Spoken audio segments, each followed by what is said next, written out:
Serangan balik debut NMIXX OO mungkin disengaja, ini spekulasi fans. Sejak sebelum debut mereka, NMIXX sudah menjadi topik hangat di kalangan netizen. Fans sangat bersemangat untuk debut Lily, trainer lama JYP Entertainment yang muncul di K-pop Star Season 4 dan mengisi suara untuk GOT7 If You Do. Netizen sangat antusias melihat apa yang dibawakan Lily yang dikenal dengan bakat vokalnya ke dalam grup. Anggota Seohyun menjadi viral karena visualnya yang menakjubkan, bahkan mendapat 5 situs penggemar sebelum grup itu resmi debut. Netizen juga telah menunggu debutnya sejak dia dikenal sebagai monster rookie atas penerimaannya di perusahaan K-pop 3 besar, membuktikan bakatnya yang luar biasa. Sebelum debut mereka, semua anggota NMIXX muncul di beberapa video musik dan dance, membantu membangun basis penggemar dan membuktikan kalau bakat mereka tidak terukur ketika mereka debut. Menurut JYP Entertainment, NMIXX dimaksudkan untuk membawa sisi baru K-pop, mempelopori gaya musik baru yang disebut mix pop, yang memadukan berbagai jenis musik bersama-sama. Tapi terlepas dari semua kegembiraan seputar debut NMIXX, album debut mereka, Admire, telah menerima reaksi yang negatif, terutama karena dugaan JYP Entertainment telah dituduh menjiplak segala sesuatu dari trailer debut ENHYPEN, video musik Luna, konsep etis, dan suara aespa. Tetapi tidak hanya penggemar grup yang marah dengan tuduhan plagiarisme, tapi judul lagu NMIXX OO juga dapat banyak kritik. Meskipun penampilan dance, vokal, dan rap OO memang menunjukkan bakat para anggota, banyak pendengar mengatakan kalau lagu itu terlalu berlebihan untuk mereka. Salah satu saluran reaksi YouTube populer Form of Therapy bereaksi terhadap OO dan menyuarakan banyak alasan kenapa penggemar tidak menikmati lagu itu. Lagu dan videonya begitu luar biasa bagi reaktor yang disebut produser, sehingga mereka harus menonton video musik untuk kedua kalinya sebelum memberikan pendapatnya. Akhirnya memutuskan bahwa mereka tidak menyukai debut ini. Beberapa tanggapan produser yang disetujui penggemar adalah bahwa perbedaan antara lagu eksperimental SM Entertainment dan OO adalah jumlah produser yang dikreditkan dengan karya itu. Produser menyatakan kalau SM Entertainment biasanya hanya memiliki beberapa produser yang bekerja sama secara erat, tapi ada 10 produser yang dikreditkan untuk OO yang menurut produser kemungkinan tidak bekerja sama secara erat. Masalah utama produser lainnya dengan video musik adalah bahwa itu tidak terasa seperti video musik idola. Dengan itu, perusahaan idealnya ingin anggota mereka menonjol, punya beberapa bidikan solo, vokal mereka dikaitkan dengan mereka. Tapi sebaliknya, video musik tersebut terasa lebih seperti video penampilan yang menyoroti semua anggota bersama-sama, tidak memberi penggemar kemampuan untuk melihat warna masing-masing anggota. Netizen juga tidak yakin kenapa JYP Entertainment menjadikan lagu debut NMIXX sebagai sponsor untuk Coca-Cola. Produk tidak hanya muncul di video musik, tapi lirik sebenarnya termasuk Lihat Popcorn dan Zero Coke.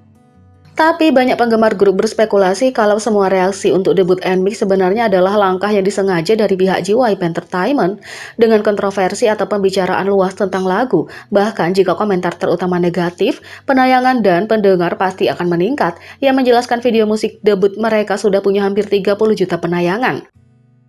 Demikian pula, NMIXX dan JYP Entertainment di Twitter biasanya disingkat menjadi JYPA telah menjadi topik trending secara teratur karena netizen fokus pada kemarahan mereka tentang plagiarisme dan opini dari lagu itu, yang hanya memberi grup rookie lebih banyak exposure. Exposure ini tercermin dalam penjualan mereka karena NMIXX telah melampaui 100.000 penjualan dalam 3 hari sejak debut mereka. Tapi sementara paparan dari serangan balik ini dapat dilihat sebagai kebetulan, beberapa penggemar percaya kalau OO sendiri sebenarnya membuktikan betapa disengajanya tindakan ini. Saluran reaksi YouTube populer lainnya, It's Andy and Jace, merilis reaksi mereka terhadap OO yang menunjukkan betapa keduanya menikmati debutnya. Keduanya lebih fokus pada lirik OO yang membuat mereka berdua bersemangat dengan kata-kata cerdas dalam lagu itu. Misalnya, keduanya berspekulasi tentang semua kemungkinan interpretasi judul OO, terutama berfokus pada interpretasi bahwa judul tersebut seharusnya mewakili mata, seperti yang terlihat dalam koreografi dan lirik, mengatakan kalau NMIXX akan membuat mata memandang mereka.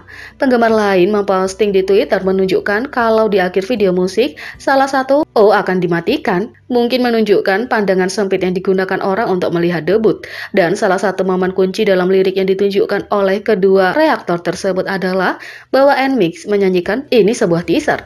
Kedua reaktor kemudian berspekulasi kalau ini berarti lagu NMIXX sengaja mencoba menampilkan tidak hanya vokal, tarian, dan rap mereka, tapi juga dengan sengaja punya perubahan musik yang ekstrim untuk menunjukkan kalau mereka mampu menangani gaya atau genre musik apapun bahkan dalam satu lagu.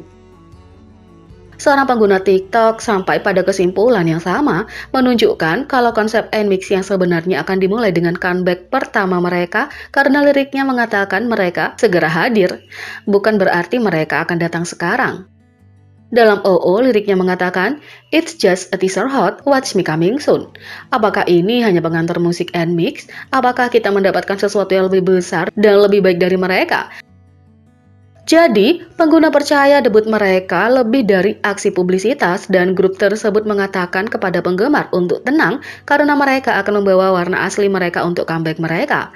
Tapi terlepas dari apakah semua reaksi ini disengaja dipicu oleh JYP Entertainment yang mencoba untuk membuat wacana tren di seputar NMIXX, NMIXX sendiri tidak pantas menerima kebencian yang mereka terima.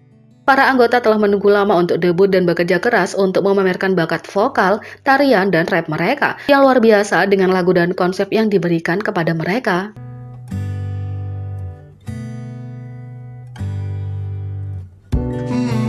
Yang kedua, 4 kali idola K-pop mengenakan hal paling gila sebagai pakaian. Terkadang penata gaya bisa menjadi kreatif dalam hal mendandani idola K-pop. Apakah para idola ini mengenakan pakaian yang diubah secara unik atau hanya mengguncang sesuatu yang tidak terduga? Inilah 4 kali penggemar dibuat terguncang dengan pilihan inovatif mereka. Yang pertama, Yoon Stacy. Baru-baru ini, Yoon mengenakan pakaian yang terbuat dari sepatu kets Adidas Response Classic. Ketika tidak terlalu memperhatikannya, itu memberikan perasaan armor, tapi begitu kamu melihat detail sepatu kets, tidak mungkin untuk tidak melihatnya. Banyak netizen setuju kalau visual cantik Yoon adalah bintang utama pertunjukan, jadi mereka tidak terlalu memperhatikan atasan sepatu itu. 2. Jin BTS. Selama pemotretan GQ BTS, Jin mengguncang apa yang tampak seperti mantel puffer Louis Vuitton. Tapi mantel itu sebenarnya adalah kantong tidur. Saat melihat tampilan penuh, kantong tidur mencapai lantai. Situs web Louis Vuitton menggambarkan item ini sebagai potongan spektakuler yang menggabungkan jaket bulu angsa dengan kantong tidur fungsional dan juga dapat dipakai sebagai ransel. 3. Karina Aespa. Beberapa penggemar terkejut mengetahui bahwa apa yang dikenakan Karina sebenarnya bukan tube top, yang sebenarnya adalah bandana logo Alexander Wang, dan itu dimaksudkan untuk dipakai sebagai penutup wajah. Karina sangat ramping, dia bisa memasang masker bandana sebagai atasan dengan mudah. 4. Twice. Dalam video musik Alcohol Free, semua anggota mengenakan pakaian bermotif cantik, tapi penggemar mungkin tidak pernah menyangka kalau sebagian besar pakaian mereka adalah syal. Baik atasan dan rok mereka adalah syal desainer yang diikatkan di sekitar diri mereka. Jadi, bagaimana menurut kalian tentang ini? Beri komentar di bawah. Klik subscribe, like, share, dan klik lonceng. Mari kita sama-sama jadikan channel ini berguna bagi K-popers Indonesia. Sekian video kali ini, sampai jumpa lagi.